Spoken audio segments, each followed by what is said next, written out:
सस्पेंडेबिलिटी of fundamental rights, मतलब ऐसी कौन सी कंडीशंस हैं जिसके अंडर फंडामेंटल राइट्स जो हैं हमारे वो सस्पेंड हो जाते हैं। ठीक है, तो देखिए क्या होता है, जब भी प्रेसिडेंट नेशनल इमरजेंसी को अनाउंस करता है कि हाँ अब देश में नेशनल इमरजेंसी लगने वाली है, जो कि किस आर्टिकल के अंडर लगती है, आर्टिकल 352 के अंडर लगती है। हम अलग से एक वीडियो पढ़ेंगे जिसमें हम 3 तरह की इमरजेंसीज होती हैं उनके बारे में पढ़ेंगे, आर्टिकल्स के बारे में पढ़ेंगे, सब कुछ पढ़ेंगे।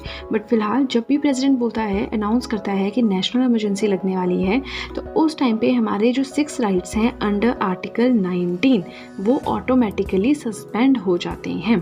बट नेशनल इमरजेंसी हमारे 3 टर्म्स पे लगती है, या तो हमारा युद्ध हो जाए किसी के साथ, या तो एक्सटर्नल एग्रेशन, कोई बाहर से हमारे देश पे हमला कर दे, या आर्म्ड रेबेलियन, मतलब देश में कोई दंगे फसाद की बहुत क्रिटिकल सिचुएशन क्रिएट हो जाए।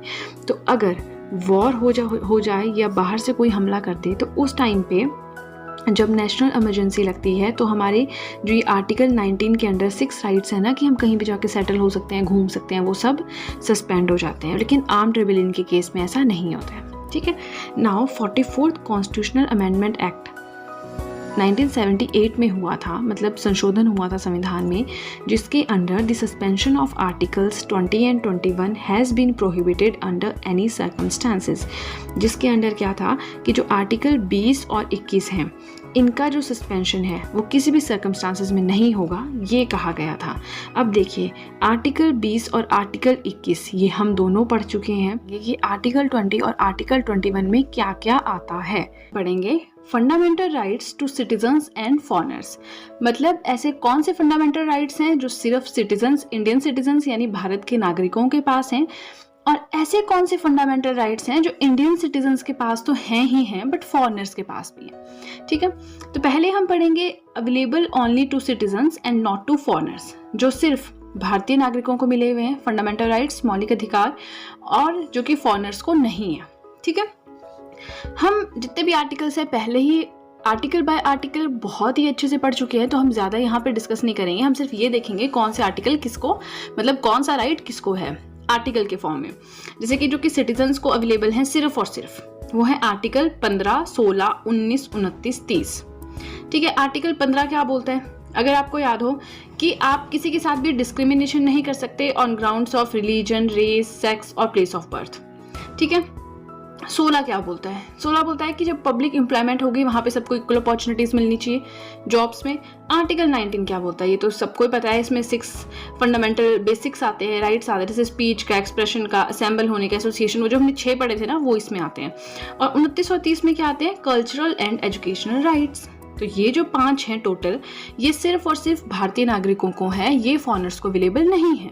राइट, अब हम पढ़ेंगे वो fundamental rights which are available to both citizens and foreigners except enemy aliens.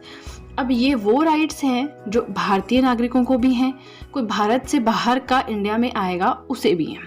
ठीक है, एक्सेप्ट एनिमी एलियंस। अब एनिमी एलियंस क्या होता है, देखिए मान लीजिए इंडिया की किसी देश के साथ नहीं बनती है, इनके जो पॉलिटिकल रिलेशंस है किसी भी टर्म में रिलेशंस अच्छे नहीं हैं किसी भी कंट्री के साथ, तो वहाँ के जब सिटीजन्स इंडिया आएंगे तो उन्हें कहेंगे एनिमी एलियंस। ठीक है, नाउ ऐसे कौन से फंडामेंटल राइट्स हैं जो सिटीजन्स को भी हैं, फॉरेनर्स को भी हैं, एक्सेप्ट एनिमी एलियंस।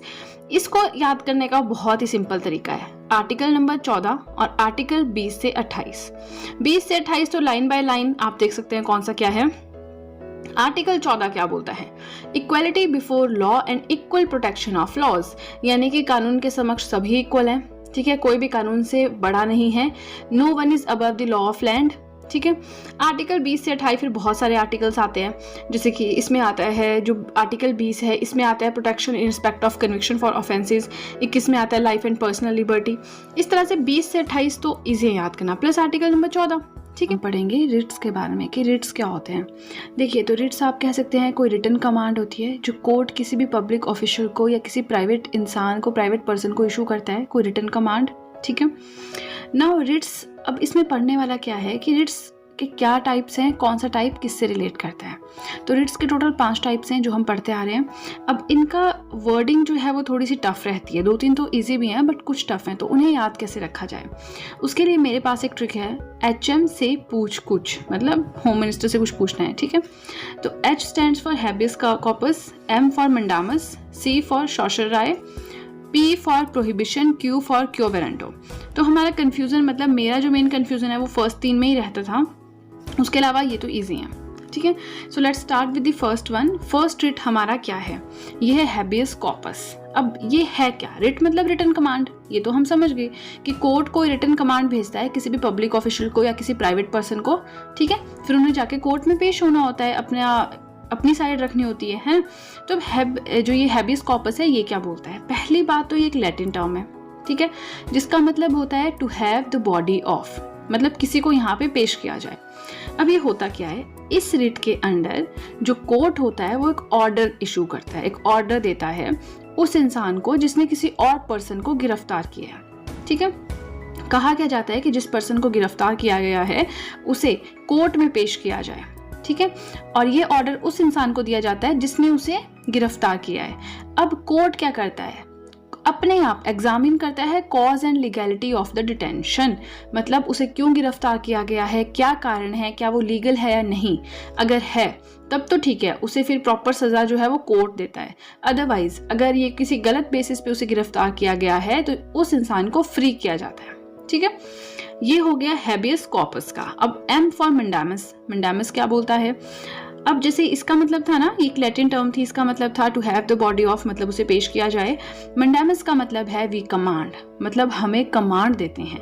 तो इसके अंदर क्या होता है, कोर्ट एक कमांड इशू करता है किसी भी पब्लिक ऑफिशियल को, मतलब किसी सरकारी नौकर को या सरकारी अफसर को, उसे कहता है to perform his official duties well, कि अपना जो ऑफिशियल काम है वो ढंग से करो, दैट ही वॉज फेल्ड और रिफ्यूज टू परफॉर्म, ठीक है। मतलब किसी काम को कोई सरकारी नौकर अच्छे से नहीं कर रहा है या अच्छे से कर नहीं पा रहा है या मना कर रहा है कि हाँ ये मेरा काम नहीं है, तो आप डायरेक्ट कोर्ट के पास जा सकते हो। कोर्ट वहाँ से रिट इशू करेगा मंडामस का उस पर्सन के लिए जिसके अगेंस्ट आपको कंप्लेंट है, और वो क्या करेगा, फिर उस रिट के अंदर क्या होगा, कमांड दी जाएगी कि अपना काम करो, जिस काम को आप, जिन ड्यूटीज़ को आप फुलफिल नहीं कर पा रहे हो उनको करो, ठीक है। ये हो गया मंडामस। ये डायरेक्ट करता है एक्टिविटी, ये कुछ करने के लिए आपको कहता है, ठीक है। Now C stands for certiorari. अब इसका क्या मतलब है, टू बी सर्टिफाइड और टू बी इन्फॉर्म्ड, मतलब इन्फॉर्म किया जाए।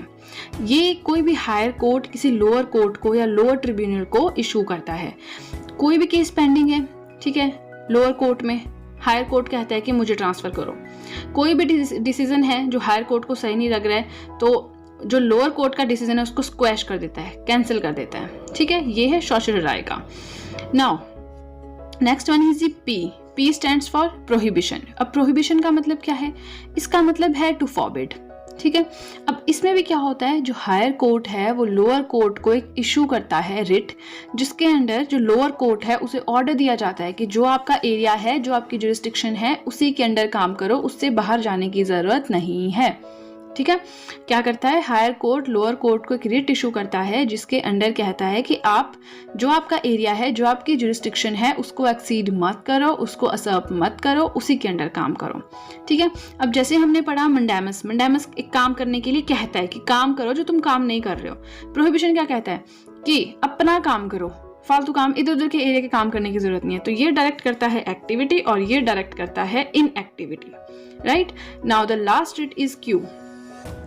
HM से पूछ कुछ, Q स्टैंड्स फॉर क्यो वेरेंटो। अब क्यो वेरेंटो क्या है, इसका मतलब है बाय व्हाट अथॉरिटी और वारंट, क्या प्रूफ है आपके पास कि ये आपका है, ठीक है। ये किसी भी पर्सन को इशू किया जा सकता है। ये एक ऐसा रिट है जो इशू करते हैं किसी भी ऑफिसर को या किसी भी ऑफिस को, किसी को भी। इसमें होता है, इसमें इंक्वायर की जाती है the legality of claim of a person to a public office. कोई इंसान कहता है कि मेरा ऑफिस है, तो क्या ये लीगल है या नहीं है, उसको चेक करने के लिए आप डायरेक्ट कोर्ट में जा सकते हो, ठीक है।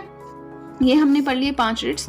वैसे आपको बहुत लंबी लंबी वीडियोस भी हर एक रिट पे मिल जाएगी जिसमें बहुत ही ज़्यादा डिटेल में दिया है, बट जितने MCQs बनते हैं वो मैंने सभी यहाँ पे कवर कर दिए हैं। एंड आई होप मैंने आपको जो भी समझाया आपको अच्छे समझ आया हो, आपको वीडियो